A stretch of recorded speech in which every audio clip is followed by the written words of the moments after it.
और अब खबरें विस्तार से। बात सबसे पहले संगम नगरी की, जहां 30 जून को संगम नगरी प्रयागराज जाएंगे मुख्यमंत्री योगी आदित्यनाथ। मुख्यमंत्री प्रयागराज में माफिया अतीक अहमद के कब्जे से खाली हुई जमीन पर बनाए गए सरकारी फ्लैटों के लाभार्थियों को चाबी सौंपेंगे। प्रयागराज के लूकरगंज इलाके में अतीक अहमद के कब्जे से खाली कराई गई जमीन पर गरीबों के लिए 76 फ्लैट्स बनाए गए हैं। एक तरफ आपको तस्वीर हम दिखा रहे हैं उन फ्लैटों की, जहां पर मुख्यमंत्री योगी आदित्यनाथ जो है 30 जून को चाबी सौंपेंगे। इन फ्लैटों का आवंटन हो चुका है। लाभार्थियों को सीएम योगी आदित्यनाथ अपने हाथों से चाबी सौंपेंगे। खास बात तो यह है कि जरूरतमंदों को 3.5 लाख रुपए में फ्लैट्स दिए जा रहे हैं। सीएम योगी ने 26 दिसंबर 2021 को अतीक के कब्जे से खाली कराई गई जमीन पर शिलान्यास कर भूमि पूजन किया था और ये 76 फ्लैट है जिनके लिए 6000 से ज्यादा लोगों ने आवेदन किया था। इसी महीने लॉटरी के जरिए फ्लैटों का आवंटन भी हो गया है और आज चाबी सौंप दी जाएगी। तो गरीबों का गृह प्रवेश बहुत जल्द होगा अतीक की जमीन पर। प्रयागराज विकास प्राधिकरण की तरफ से भी ये फ्लैट्स जो बनाए गए हैं, इनकी चाबी मुख्यमंत्री योगी आदित्यनाथ जो है लाभार्थियों को सौंपेंगे। अब उनके घर की चाबी 3.5 लाख रुपए में ये फ्लैट्स आवंटित हुए हैं और 6000 लोगों ने हालांकि इस पर आवेदन किया था। लेकिन सबसे बड़ी बात यह है कि लॉटरी सिस्टम के जरिए जिनके नाम सामने आए हैं उन्हें ये फ्लैट्स दिए जाएंगे।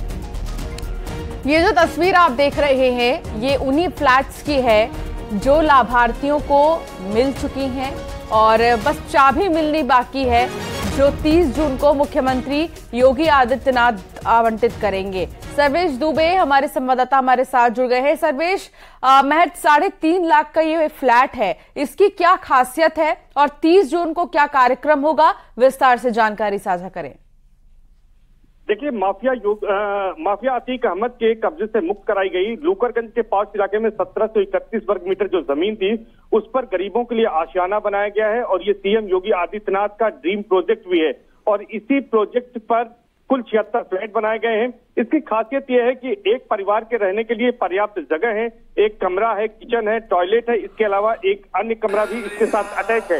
इस तरह से 4 मंजिला 2 टावर बनाए गए हैं जिनमें जो कि सोलर एनर्जी से है और इसके साथ साथ इसमें आधुनिक तमाम सुविधाएं दी गई हैं।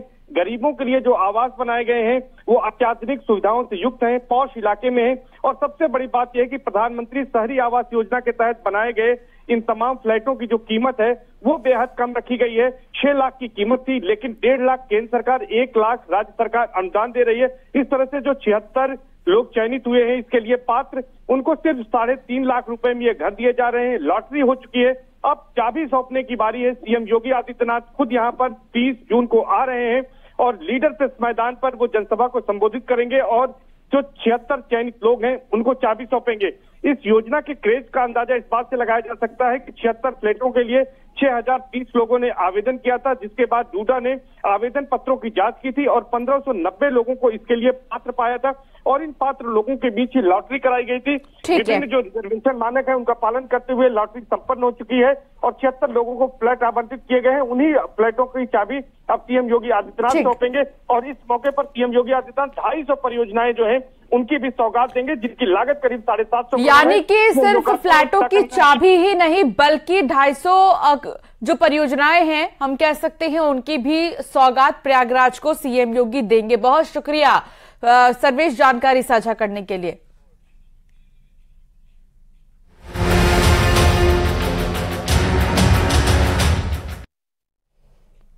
और अब बात होगी सुपरटेक के चेयरमैन आरके अरोड़ा की, जिस पर ईडी ने मनी लॉन्ड्रिंग मामले में कार्रवाई करते हुए गिरफ्तार कर लिया है। आरके अरोड़ा की गिरफ्तारी prevention of money laundering act के तहत की गई है।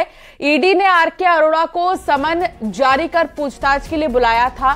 पूछताछ में जब ईडी संतुष्ट नहीं हुई तो आरके अरोड़ा की गिरफ्तारी की गई है। जांच में पाया गया था कि खरीदारों से फ्लैट्स के नाम पर मोटी रकम इकट्ठा की गई है, उन्हें समय पर पोजीशन नहीं दिया गया, साथ ही प्रोजेक्ट के नाम पर बैंकों से लिए गए लोन का भी इस्तेमाल नियमों के विपरीत किया गया है। अरोड़ा को आज एक विशेष अदालत में पेश किए जाने की संभावना भी है। तो ऐसे में देखिए सुपरटेक के बहुत से ऐसे खरीदार हैं जो परेशान चल रहे हैं। कहीं पर सुपरटेक के सोसाइटीज में बिजली पानी की व्यवस्था ठीक नहीं है, तो कहीं पर मेंटेनेंस के नाम पर पैसे ज्यादा वसूले जा रहे हैं, जिसको लेकर खरीदार परेशान है। किसी को पोजीशन अभी तक नहीं मिला है।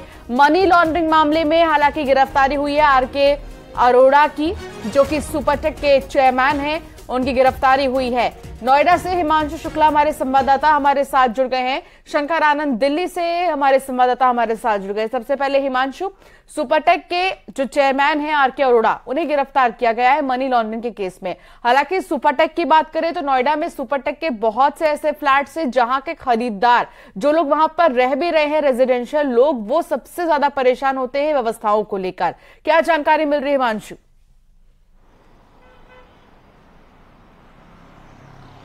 देखिए, जाहिर तौर पे आपको बता दें, सबसे बड़ी चुनौती अब दिल्ली एनसीआर के जो 18 प्रोजेक्ट्स हैं उनमें 20,000 से ज्यादा फ्लैट बायर्स ऐसे हैं जो ऑनगोइंग प्रोजेक्ट्स हैं और उन्हें पूरा करने के लिए सुप्रीम कोर्ट के आदेश पर 1600 करोड़ रुपए एक बीच का रास्ता निकाला गया था कि 3,000 करोड़ की जरूरत है। वो जो ऑनगोइंग प्रोजेक्ट्स हैं 18 प्रोजेक्ट्स हैं जिसमें 20,000 से ज्यादा फ्लैट बायर्स हैं, ताकि वो प्रोजेक्ट पूरे कर दिए जाए और जो लंबे वक्त से अपने आशियाने का वेट कर रहे थे मध्यम वर्ग के लोग, जिन्होंने अपनी जमा पूंजी जीवन भर की लगा रखी थी फ्लैट्स में, उनको वो फ्लैट्स की सौगात मिल सके।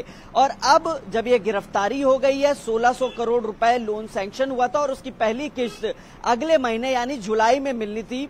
लेकिन जिस तरीके से ईडी ने कार्रवाई की है और कार्रवाई करते हुए आरके अरोड़ा को गिरफ्तार कर लिया है, ऐसे में माना जा रहा है कि अब इन प्रोजेक्ट्स जो 18 प्रोजेक्ट्स है जिसमें 20,000 से ज्यादा फ्लैट बायर्स थे, जिनके ये प्रोजेक्ट्स पूरे होने थे, अब ये पूरे हो पाएंगे, उनको आशियाना मिल पाएगा। जो लोन सैंक्शन था उसकी किस्त जो 1600 करोड़ है वो मिल पाएगी। ये तमाम बड़े सवाल है, इसको लेकर अब बायर्स भी काफी चिंतित हैं कि अगर वो पैसा नहीं मिलेगा तो उनका जो आशियाना है, जो लंबे वक्त से आशियाना फंसा हुआ है, वो मिल पाएगा या नहीं मिल पाएगा, ये एक बड़ा सवाल है। हालांकि अभी तक कोई ऑफिशियल स्टेटमेंट बैंक की तरफ से या कहीं सुपरटेक की तरफ से नहीं आया है। सुपरटेक के जो पीआरओ हैं वो भी बातचीत करने को बिल्कुल भी नहीं तैयार है, कैमरे पर बोलने को तैयार नहीं है। लिहाजा अभी एक बड़ा सवाल है कि आखिर वो जो 18 प्रोजेक्ट दिल्ली एनसीआर के हैं जिसमें 20,000 से ज्यादा बायर्स हैं, उनके प्रोजेक्ट्स वो कैसे पूरे होंगे। जी बिल्कुल देखना होगा कि वो प्रोजेक्ट्स कैसे पूरे होंगे। शंकर आनंद भी हमारे साथ है। शंकर, आज कोर्ट में भी पेश होंगे आरके अरोड़ा, लेकिन सवाल ये है कि अगर आज राहत नहीं मिलती कोर्ट से तो फिर खरीदारों का क्या होगा, उनके सवालों का क्या होगा और उनके इन्वेस्ट किए गए पैसों का क्या होगा?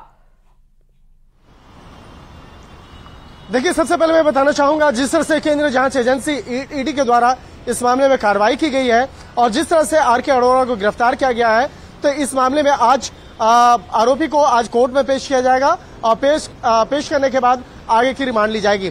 और अब बात करते हैं दूसरे मामले की, जिस तरह से कि बहुत सारे खरीदार का जो मामला फंसा हुआ है। हालांकि देखिए, सुपरटेक में जिस तरह से बकायदा सुपरटेक कंपनी के द्वारा कई लोगों के साथ बहुत पहले ही फर्जीवाड़ा किया जा चुका है और जिस तरह से धोखाधड़ी की गई, जिस तरह से मनी लॉन्ड्रिंग किया गया, लिहाजा इसी बात को ध्यान में रखते हुए जांच एजेंसी ईडी को इस मामले में दखल देना पड़ा और इस मामले की तफ्तीश कर रही है।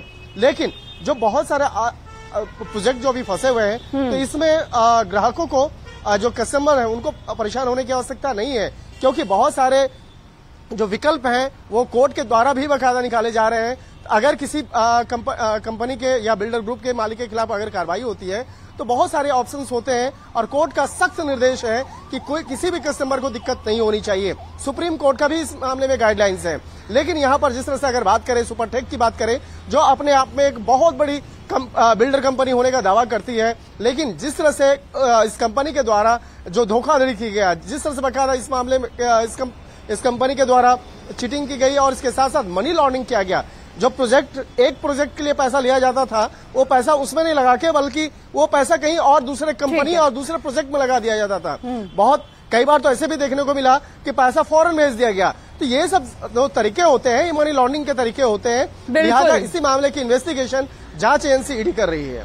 बहुत शुक्रिया शंकर, जानकारी साझा करने के लिए। हिमांशु, आपका भी बहुत शुक्रिया जानकारी साझा करने के लिए। योगी कैबिनेट की बैठक लोक भवन में सुबह 11 बजे होगी और इस कैबिनेट की बैठक में 25 प्रस्ताव रखे जाएंगे। सरकार छोटे शहरों में भी टाउनशिप योजना लाने जा रही है, जिसको लेकर आज प्रस्ताव रखे जाएंगे। 2 लाख आबादी वाले क्षेत्रों में 12 एकड़ और उससे ज्यादा आबादी पर 25 एकड़ की योजना लाने की तैयारी है। सीएम योगी छोटे उद्यमियों के लिए नई दुर्घटना बीमा योजना लाने जा रहे हैं और इस नई दुर्घटना बीमा योजना के तहत 5 लाख रुपए का दुर्घटना बीमा छोटे उद्यमियों को मिलेगा। विधि विश्वविद्यालय प्रयागराज का नाम परिवर्तित कर डॉक्टर राजेंद्र प्रसाद विधि विश्वविद्यालय का प्रस्ताव है। इसके साथ ही आगरा और मथुरा में हेलीकॉप्टर सेवा संचालन के लिए हेलीपोर्ट को PPP मोड पर संचालित करने का प्रस्ताव भी रखा गया है। तो 25 प्रस्ताव ऐसे हैं जिन पर आज मुहर लग सकती है। विधानमंडल क्षेत्र विकास निधि में संशोधन की भी संभावना है। छोटे शहरों के लिए टाउनशिप योजना लाने की तैयारी है। गरीब से लेकर उच्च वर्ग के लिए तमाम ऐसे प्रस्ताव आज की कैबिनेट की मीटिंग में रखे जा सकते हैं जिन पर मुहर लग सकती है। आपको बता दें कि कुछ नामों में बदलाव भी किया जाएगा और जो विधि विश्वविद्यालय है प्रयागराज का, उसका नाम बदला जाएगा। गरीब से लेकर उच्च वर्ग को आवासीय सुविधा को लेकर भी इसमें प्रस्ताव पेश किए जाएंगे। संकेत मिश्रा हमारे संवाददाता हमारे साथ जुड़ गए हैं। संकेत, क्या जानकारी मिल रही है? आज की कैबिनेट की मीटिंग कितनी अहम होगी और प्रस्ताव कौन से वो हो सकते हैं जिनको आज पेश किया जाएगा, जिन पर मुहर लग सकती है? बिल्कुल, देखिए आज मुख्यमंत्री योगी आदित्यनाथ 11 बजे अपने कैबिनेट की बैठक करेंगे और इस कैबिनेट की बैठक में 25 प्रस्ताव रखे जाएंगे। काफी अहम ये प्रस्ताव माने जा रहे हैं उत्तर प्रदेश के विकास के लिए और आमजन के फायदे के लिए। इन प्रस्तावों में सबसे जो अहम प्रस्ताव है वो है नई टाउनशिप योजना, यानी कि अब जिला स्तर पर भी टाउनशिप योजना शुरू होगी और उसमें गरीबों से लगा के हर तबके को आवास की सुविधा सरकार देगी। और यही नहीं, जो निजी बिल्डर हैं उनको भी उनके माध्यम से भी डेवलप कराया जाएगा इन टाउनशिप को। और 2 लाख की जो आबादी होगी वहां पर 12.5 एकड़ की टाउनशिप होगी। इसके अलावा जो 2 लाख से ऊपर आबादी होगी वहां 25 एकड़ की टाउनशिप डेवलप की जाएगी। सरकार का पूरा सहयोग रहेगा और इसमें जो आवास बनाए जाएंगे वो समाज के सभी तबके के लिए होंगे, चाहे वो गरीब हो या फिर मध्यम वर्गीय हो या फिर अमीर हो, सभी के लिए ये आवास होंगे। और सबसे जो खास बात है इस आज की कैबिनेट की बैठक में वो है नई जो दुर्घटना नीति है, उसके तहत जो उद्यमी हैं उनको राहत मिलेगी। हालांकि कुल 25 प्रस्ताव क्या हो सकते हैं इसके बारे में अभी अनुमान लगाना भी थोड़ा मुश्किल है, लेकिन इंतजार सबको है कि आज कैबिनेट की मीटिंग में कौन से ऐसे प्रस्ताव होंगे जिन पर मुहर लग सकती है। बहुत शुक्रिया संकेत, जानकारी साझा करने के। छोटे से ब्रेक के लिए यहां पर रुकना होगा, लेकिन खबरों का सिलसिला लगातार जारी है।